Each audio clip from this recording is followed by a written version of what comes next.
Բարև ձեզ հարգելի բարեկամներ, Սփյուռքի ձայնը հեռուստահանդեսը դարձյալ ձեզ հետ է։ Այսօրվա մեր հաղորդումը ամբողջությամբ նվիրված է Հայաստանի Հանրապետության նախագահ Սերժ Սարգսյանի այցելությանը Նյու Յորք, մասնակցելու համար Միացյալ Ազգերի կազմակերպությունում տեղի ունեցած գլխավոր համագումարի աշխատանքներին։ Armenian President Serzh Sargsyan made an official visit to the U.S. for the 69th session of the United Nations General Assembly. In his address to the UN on September 4th, President Sargsyan said, Գլխավոր ասամբլեայի հարգարժան նախագահ, հարգելի պարոն գլխավոր քարտուղար, տիկնակ եւ պարոնայք, ընթացիկ նստաշրջանը տեղի է ունենում մարդկության համար բեկումնային իրադարձությունների, առաջին աշխարհամարտի 100-ամյակի եւ գալիք տարի նշվելիք երկրորդ համաշխարհային պատերազմի ավարտի 70-ամյակի ժամանակահատվածում։ 2015 թվականը հատուկ նշանակություն ունի ողջ աշխարհի հայության համար։ Ապրիլի 24-ին աշխարհասփյուռ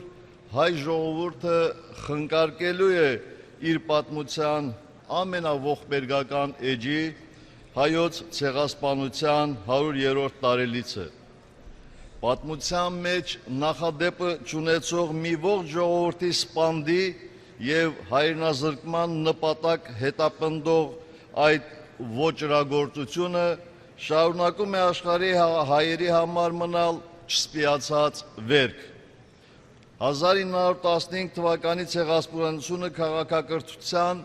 եւ մարդկության դեմ ուղղված հանցագործություն էր, իսկ դրա ոչ լիարժեք դատապարտումը նույնօրինակ զանգվածային ոճրագործություններ ծնող երևույթ։ Հայոց ցեղասպանության 100-րդ տարելիցի տարում ելույթ ունենալով այս բարձր ամբիոնից, որը ես կոչեի պատվո եւ պատասխանատվության ամբիոն, բարձրաձայն ասում եմ. շնորհակալություն Ուրուգվայ, Ֆրանսիա, Ռուսաստան, շնորհակալություն Իտալիա, Բելգիա, Նիդերլանդներ, Շվեյցարիա, Շվեդիա, շնորհակալություն Գերմանիա, Լեհաստան, Լիտվա, Հունաստան, Սլովակիա, Կիպրոս, շնորհակալություն Լիբանան, Արգենտինա, Վենեսուելա, Չիլի, Կանադա, Վատիկան, շնորհակալություն հայոց ցեղասպանությունը ճանաչելու եւ դատապարտելու համար, անկախ այդ ճանաչման ձևաչափից եւ օգտագործված ձևակերպումներից, շնորհակալություն Ամերիկայի Միացյալ Նահանգների, Եվրոպական միության, շատ ու շատ երկրների բոլոր այն գործիչներին, պետական մարմիններին, տարածքային միավորներին կամ կազմակերպություններին, որոնք վստահորեն իր լուր աշխարհի իրերն իրենց անունով են կոչում։ Դա իսկապես խիստ կարևոր է, քանզի ժխտում ու ցեղասպանության հանցագործության փուլերից մեկն է։ Արդեն շուրջ մեկ դար ոչ միայն աշխարհասփյուռ հայությունը, այլև ողջ առաջադեմ միջազգային հանրությունը սպասում են, որ Թուրքիան ի վերջո քաջություն կգտնի առերեսվելու սեփական պատմությանը եւ ճանաչելու հայոց ցեղասպանությունը, դրանով իսկ ազատելով հետագա սերունդներին անցյալի ծանր բեռից։ Ավաղ, փոխարենը հնչեցվում են երկիմաստ, սքողված ուղերձներ, որոնցում զոհին հավասարեցնում են դահճին, խեղաթյուրում անցյալի իրադարձությունները։ Հայաստանը երբևէ հայոց ցեղասպանության ճանաչումը նախապայման չի դարձրել Հայաստան-Թուրքիա երկկողմ հարաբերությունների կարգավորման համար։ Հայտնի է, որ պաշտոնական Երևանի նախաձեռնած Հայաստան-Թուրքիա հարաբերությունների կարգավորման գործընթացը հասավ մինչև Ցյուրիխյան արձանագրությունների ստորագրում։ Այդ արձանագրություններն արդեն տարիներ շարունակ դարակներում են, սպասելով Թուրքիայի խորհրդարանի վավերացմանը։ Պաշտոնական Անկարան բացահայտ հռչակում է, որ կվավերացնի այդ արձանագրությունները միայն, եթե Լեռնային Ղարաբաղը, Ազատ Արցախը հայերը հանձնեն Ադրբեջանին։ Հայաստանում եւ Արցախում նման նախապայմաններին պարզ մարդիկ շատ հաճախ արձագանքում են շատ պարզ։ Գուրողի ծոցը վավերացնեք։ Ժողովրդական լեզվով արտահայտած այս բառերի մեջ մի ողջ ազգի դարավոր պայքարն է խտացած, որ ուրիշի հայրենիքի վրա առուծախ անողներին անառարկեորեն բացատրում է. հայրենիքը սուրբ է եւ ձեր առուծախը հեռու տարեք մեզնից։ Ահա նման պայմաններում է, որ այսօր պաշտոնական Երևանը լրջորեն քննարկում է հայ-թուրքական արձանագրությունները խորհրդարանից հետ կանչելու հարցը։ Այսօր էլ բոլորիս աչքի առջև են Սիրիայում եւ Իրաքում տեղի ունեցող ցավալի իրադարձությունները, երբ կրոնական եւ ազգային փոքրամասնությունները դառնում են ատելություն դավանող խմբերի թիրախ։ 2 օր առաջ ահաբեկիչների կողմից ականապատվեց եւ պայթեցվեց հայոց ցեղասպանության զոհերի հիշատակին նվիրված մեծ եղեռնի բազմաթիվ նահատակների մասունքներն ամփոփող դեր զորի սրբոց նահատակած հայկական եկեղեցին։ Նման բարբարոսությունը պարզապես հանցավոր անաստվածություն է, որը որևէ հավատքի հետ կապ ունենալ չի կարող։ Սիրիայում եւ Իրաքի հյուսիսում ստեղծված աղետալի իրավիճակն ահագնանում է օր-օրի եւ այսօր արդեն ուղղակի վտանգի տակ են 100 հազարավոր խաղաղ մարդիկ, այդ թվում նաեւ Հալեպի տասնյակ հազարավոր հայերը։ Հարգելի գործընկերներ, արդեն 20 տարուց ավել է, որ Ղարաբաղյան հակամարտության արդար եւ խաղաղ կարգավորման ուղղությամբ միջազգային հանրության ջանքերը վիժեցվում են մեր հարևանի ապակառուցողական եւ առավելապաշտական կեցվածքի պատճառով։ Ադրբեջանում ամենաբարձր մակարդակով հնչող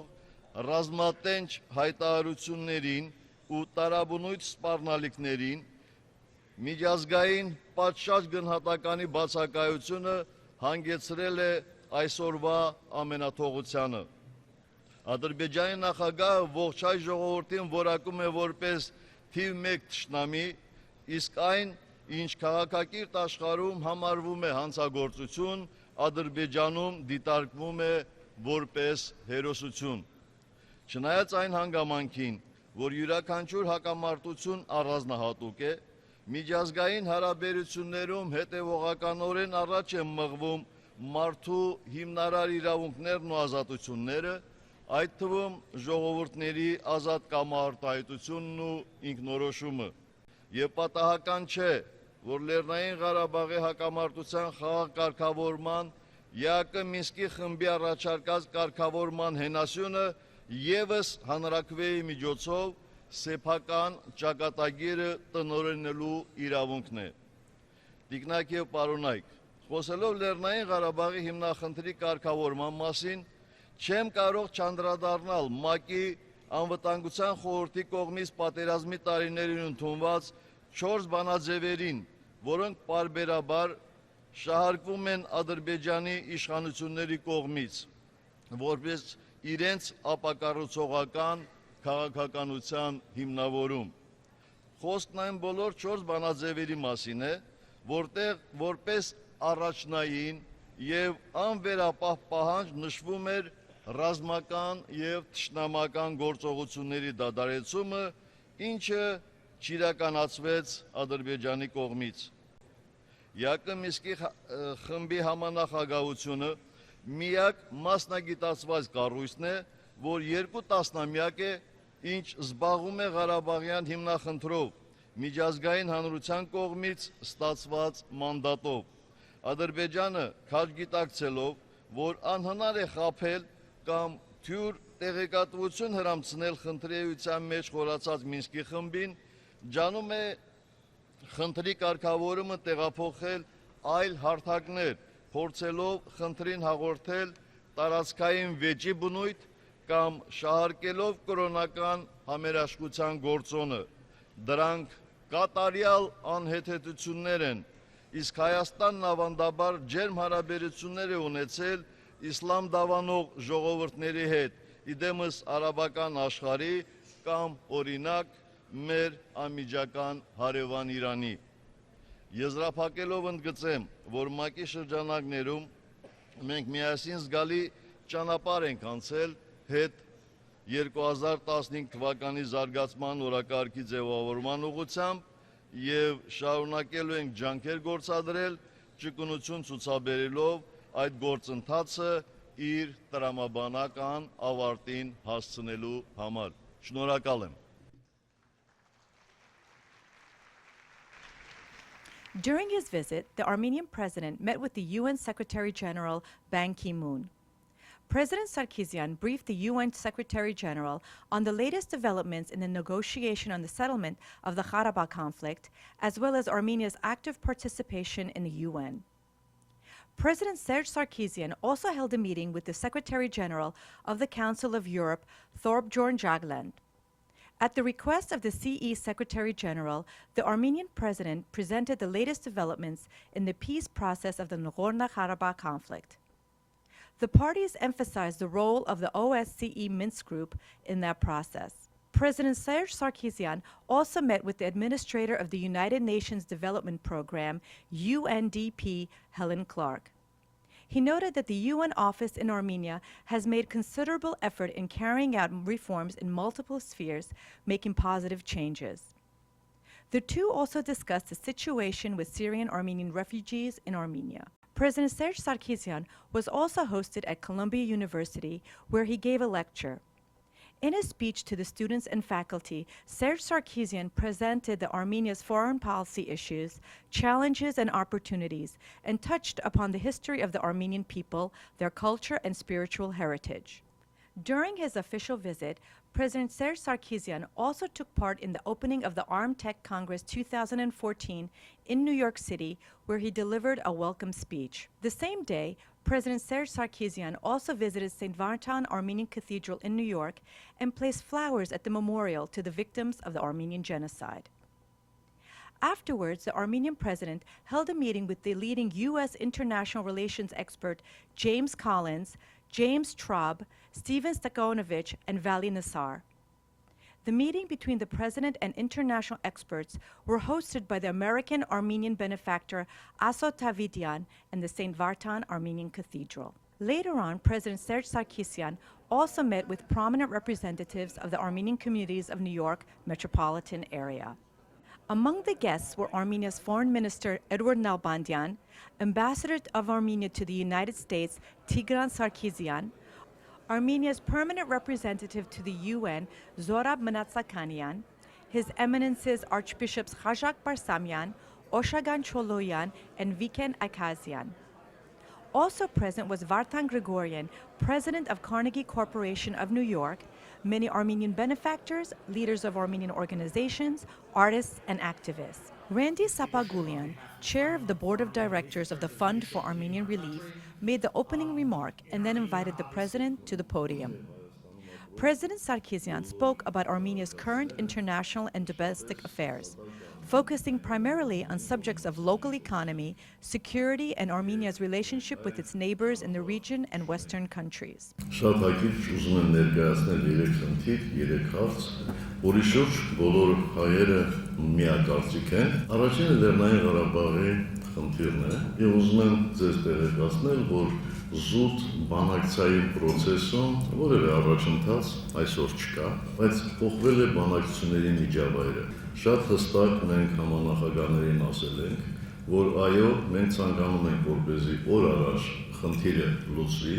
մենք հստակ գիտակցում ենք, որ խնդիրը կարող է լուծվել փոխզիջումների հիման վրա, եւ շատ լավ պատկերացնում ենք, թե որոնք են փոխզիջումները գոնե մեր կողմից։ Եվ ուզում եմ անկեղծորեն ձեզ ներկայացնել մեր դիրքորոշումը։ Մենք ասում ենք հետևյալը. Եթե ադրբեջանցիները ընդունելով Լեռնային Ղարաբաղի վերջնական կարգավիճակը, ապա մենք պատրաստ ենք բավարարվելու ոչ այնքան լայն միջանցքով, որը Լեռնային Ղարաբաղի տարածքը կապի Հայաստանի Հանրապետության հետ։ Իսկ եթե ադրբեջանցիները այսօր քաղաքական կամ չունեն ասելու հանրաքվեի օրը, ապա այո, ելի մենք պատրաստ ենք գնալու խնդրի լուծմանը, որտեղ մենք խաղաղություն ենք ուզում, մենք կայունություն ենք ուզում, բայց այս դեպքում մեզ համար շատ էական է դառնում Միջանցքի լայնությունը, եւ մենք չենք կարող զիջել այնտեղ երկու շրջաններ կան, Լաչինը եւ Քյարդաջարը։ Բայց որպեսզի մենք կարողանանք հասնել մեր նպատակին, առնվազն երկու կարևոր խնդիր պետք է կարողանանք շարունակաբար լուծել։ Առաջին հայկական բանակը պետք է լինի շատ մարտունակ եւ բոլոր անհրաժեշտ պահերին արձագանքի այնպես, ինչպես արձագանքեց այս տարի հուլիսի վերջին եւ օգոստոսի սկզբին, եւ երկրորդ պետք է կարողանանք շարունակել միջազգային հարթակներում մեր ճշմարտությունը ներկայացնել։ Վստահ եմ, որ երկու խնդիրներ կարողանալու ենք հաջողությամբ լուծել, որովհետեւ նախ մենք մեր ջանքերը չենք կատարեցնելու։ Երկրորդ, մեր համակիրների թիվը բավականաչափ մեծ է, եւ հենց այստեղ է, որ ասում եմ Հայաստանը ուժեղ է սփյուռքով։ Երկրորդ խնդիրը, որն ես բոլորիս մտահոգում է, դա ցեղասպանության ճանաչման խնդիրն է։ Այստեղ էլ ես տեսնում եմ փոփոխություններ։ Եթե 10 տարի առաջ ինձ հարցնեին, կհավատան ես արդյոք, որ երբևէ Ստամբուլում կամ Անկարայում ապրիլի 24-ին լինելու են ցույցեր, ես միանշանակ կպատասխանեի, որ ոչ, չեմ հավատում։ Բայց այսօր դա իրականություն է։ Մենք մի հսկայական ծրագիր ենք կազմել եւ 100-րդ տարելիցին նվիրված միջոցառումները անց են կացվելու աշխարհով մեկ։ Իհարկե հիմնական միջոցառումները անց են կացվելու Հայաստանում, բայց այս միջոցառումները իրենց ազդեցությունն են ունենալու մեր հետագա ողջ գործընթացի վրա։ Եվ երրորդ խնդիրը Հայաստանի սոցիալ-տնտեսական զարգացմանն է վերաբերում, սա է մեր կարևորագույն խնդիրը։ Իհարկե այս առումով խնդիրները շատ ավելին են, քան ձեր վերած արդյունքները։ Բայց այնուհանդերձ պետք է ասեմ, որ իմ կարծիքով, այո, նորից եմ կրկնում, դժվարությունները շատ են, խնդիրները շատ են, բայց 2014 թվականի սեպտեմբերի Հայաստանը ամենաբարեկեցիկն է մեր ողջ պատմության ընթացքում։ Following the president's remark, took place a Q&A with the attending guests. To the questions about the state of Syrian-Armenian refugees in Armenia, the president said that the refugees receive all necessary government assistance aid, while the housing issue remains the most difficult problem. He also spoke about the more serious situation of Armenians still in Syria, which still remains to be a great cause for concern. He stressed that Armenia will do everything it can to help our compatriots in this difficult situation. Մենք ամենօրյա կապի մեջ ենք այն կոմիտեի հետ, որ կոչվում է շտապօգնություն, եւ փորձում ենք մեր հնարավորությունները օգտագործել, որպեսզի շատ թե քիչ կարողանանք հետևացնել այդ մարդկանց վիճակը։ Լինի դա անվտանգության հետ կապված, լինի սոցիալ-տնտեսական խնդիրների հետ կապված։ On the subject of Russian-Armenian relationships, the president reiterated that the two countries share a long history of friendship and collaboration. To the question about Armenia's economy and widely publicized issue of outwards immigration, the president responded. Արտագաղթի ճանապարհի փակումը միայն մի պարագայում է հնարավոր, եթե Հայաստանում լինեն բոլոր այն պայմանները, որոնց հետևից գնում են արտագաղթողները։ Եվ այստեղ պատճառները եւ տնտեսական են, եւ հոգեբանական են, եւ բարոյական են, եւ քաղաքական են, ցավոք սրտի նաեւ պատմական։ Անշուշտ դա մեր ամենացավոք խնդիրն է։ Եվ անշուշտ մենք ցանկանայինք, որ արտագաղթը փոխարինվեր ներգաղթով։ To another question regarding Armenian diaspora position in worsened U.S.-Russian relationships, the president said, Իմ ակնկալիքը մեր քույրերից ու եղբայրներից լինի խաղ ժամանակ թե պատերազմական, այն է, որպեսզի հնարավորինս շատ այցելեն Հայաստան։ Սա շատ կարևոր հանգամանք է։ Երկրորդ, եթե հնարավոր է գործ դնեն Հայաստանում, կարծում եմ եկել է նաև ժամանակը, որ բարերարությանը զուգահեռ մենք գանք այն եզրակացությանը, որ Հայաստանում դրան վաստակելը ամոթ չի։ Եվ երրորդ ակնկալիքս, երրորդ խնդրանքս այն է, որպեսզի մեր քույրերն ու եղբայրները իրենց հարևանների, իրենց ոչ հայ բարեկամների հետ շատ քննարկեն հայերին եւ Հայաստանին վերաբերող թեմաներ։ Սա էլ շատ կարեւոր է։ The event concluded with Archbishop Khashag Barsamian presenting a gift to the president, a decorative plate designed by well-known designer Michael Aram. At the conclusion, the present guests had an opportunity to personally speak with the president and thank him for attending the event.